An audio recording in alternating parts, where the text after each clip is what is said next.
Welcome viewers. আজি মই তোমালোকলৈ লৈ আনিছো আৰু এটা নতুন ভিডিঅ' আমি ইয়াত চাম কেনেকৈ আমি অনলাইন ফটো এডিটিং কৰিব পাৰোঁ ঠিক আছে তাৰ কাৰণে আমি ইউজ কৰিম Canva এপ্লিকেশ্যন তাৰ কাৰণে আমাৰ দৰকাৰ হ'ব এটা জিমেইল একাউণ্ট আৰু ইয়াত কেনেকৈ লগইন কৰিব লাগে কেনেকৈ পেজ ল'ব লাগে মই ইয়াত কৈ দেখুৱাম ঠিক আছে ফাৰ্ষ্ট মই এটা ৱেব ব্ৰাউজাৰ ওপেন কৰি ৰাখিছোঁ ক্ৰোমটো দেখিছা এইটো ৱেব ব্ৰাউজাৰ ওপেন হৈ আছে ইয়াত মই ফাৰ্ষ্ট সাৰ্চ কৰিব লাগিব Canva বুলি ঠিক আছে ফাৰ্ষ্ট মই গৈ ইয়াত Canva বুলি সাৰ্চ কৰিম Canva বুলি সাৰ্চ কৰি এন্টাৰ প্ৰেছ কৰি দিম এন্টাৰ প্ৰেছ কৰাৰ লগে লগে আমাক দেখুৱাই দিব গুগলত ফাৰ্ষ্ট লিংক টু Canva দেখিছা canva.com canva.com ত কেনেকৈ ফটো এডিটিং কৰিব লাগে মই দেখুৱাম ঠিক আছে ফাৰ্ষ্ট লিংকটোতে আমি ক্লিক কৰিম ফাৰ্ষ্ট লিংকত ক্লিক কৰাৰ লগে লগে আমাক এনেকুৱা ইন্টাৰফেচটা আহিব ফাৰ্ষ্ট দেখিছা এইখন তাৰপিছত আমি যাব লাগিব ফাৰ্ষ্ট এপ্লিকেশ্যন ইউজ কৰিবলৈ আমি লগইন কৰিব লাগিব আমি লগইন এণ্ড সাইন আপ অপশ্যনটো আছে আমি লগইন অপশ্যনত ক্লিক কৰিম ঠিক আছে লগইন অপশ্যনত ক্লিক কৰিলোঁ ক্লিক কৰাৰ লগে লগে এনেকুৱা মেনুখন ওপেন হ'ল আমি গুগলৰ লগতো লগইন কৰিব পাৰোঁ ফেচবুকৰ লগতো লগইন কৰিব পাৰোঁ কিন্তু মই ইয়াত কৰি দিম কণ্টিনিউড ইমেইল ইয়াত আমি লগইন কৰিলে সহজ হয় কিয়নো ইয়াত আমাৰ কোনো পাছৱৰ্ডৰ দৰকাৰ নাই আমি ইমেইলত এটা OTP লগইন হ'ব OTP আহিব সেইটোৰ পৰা আমি লগইন কৰি ল'ব পাৰোঁ ঠিক আছে ফাৰ্ষ্ট মই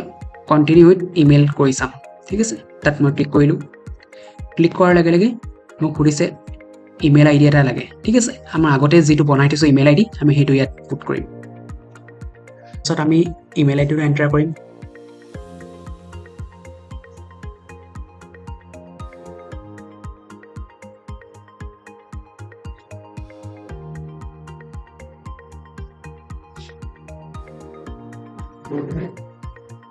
ইমেইল আইডি এন্টাৰ কৰাৰ পিছত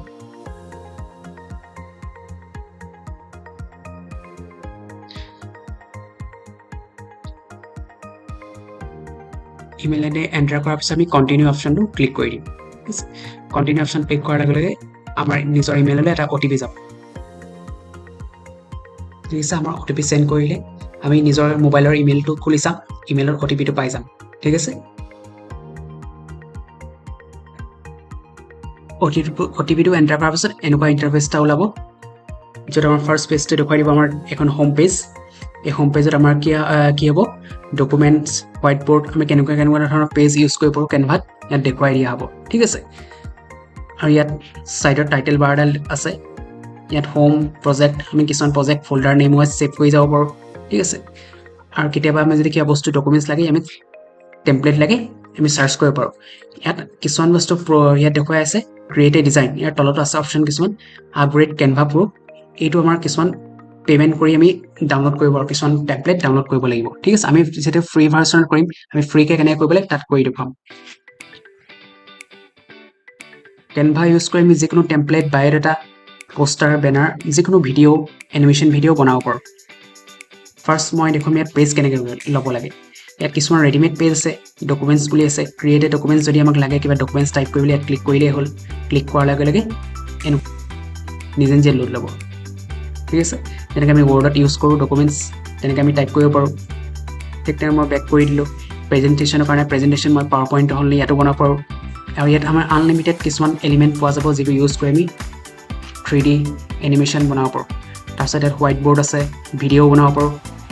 আৰু কেতিয়াবা কি হয় আমাক যদি ৰেডিমেড লাগে মই বিচাৰোঁ সাপোজ মই সাৰ্চ কৰিলোঁ ইউটিউব টেমপ্লেট বা ফেচবুক টেমপ্লেট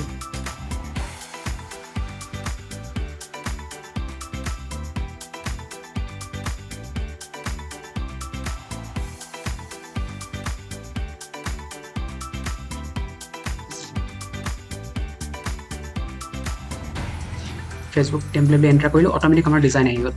যিবোৰ আমাৰ সোশ্যাল মিডিয়াত ইউজ কৰোঁ তাৰ সাইজ অটোমেটিক আমাক দেখুৱাই দিব আমি এনেকুৱাবোৰ যিকোনো এটা সিলেক্ট কৰি নিজৰ মতে এডিট কৰিব পাৰোঁ আমি ফটোশ্বপ হওক অফলাইন সফটৱেৰ বহুতো আছে আমি নিজে কষ্ট কৰি বনাব লাগে ডিজাইন বিচাৰিব লাগে কিন্তু ইয়াত আমি অটোমেটিক পাই যাওঁ যিবোৰ অলৰেডি বনোৱা থাকে ঠিক আছে আমি সেইবোৰ ইউজ কৰিব পাৰোঁ দেখিছা খালি ইয়াত কিছুমান মন কৰিবা কিছুমান প্ৰ ভাৰ্চন আছে এই প্ৰ ভাৰ্চনটো আমি ইউজ কৰিব নোৱাৰোঁ ফ্ৰী ভাৰ্চনত ঠিক আছে এইবোৰ আমি কৰিবলৈ পেইড কৰিব লাগিব সদায় আমি ফ্ৰী ভাৰ্চন ইউজ কৰিম কৈছোঁ সেইকাৰণে আমি যিমান পাৰোঁ পেইড নথকা টেমপ্লেট সিলেক্ট কৰিম এনেকুৱাবোৰ দেখিছা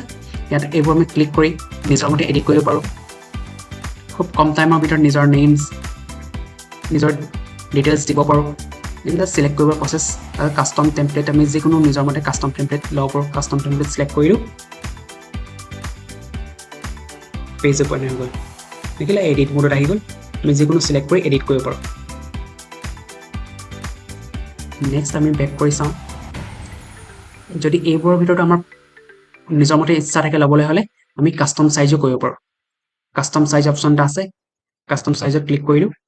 ইয়াত ৱেইট এণ্ড হাইট দিয়া আছে ইয়াত ৱেইট হাইট আমাৰ নিজৰ মতে দিব পাৰোঁ ছাপ'জ মই পিক্সাৰ এখনৰ ৱেইট হাইট জানো ছাপ'জ মই 300 ইনটু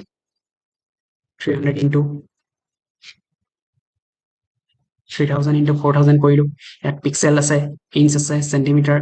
যিকোনো এটা চাইজ ল'ব পাৰোঁ তাৰপিছত ক্ৰিয়েট কৰি দিলোঁ ক্ৰিয়েটেড পেজ টাইপ দেখিলা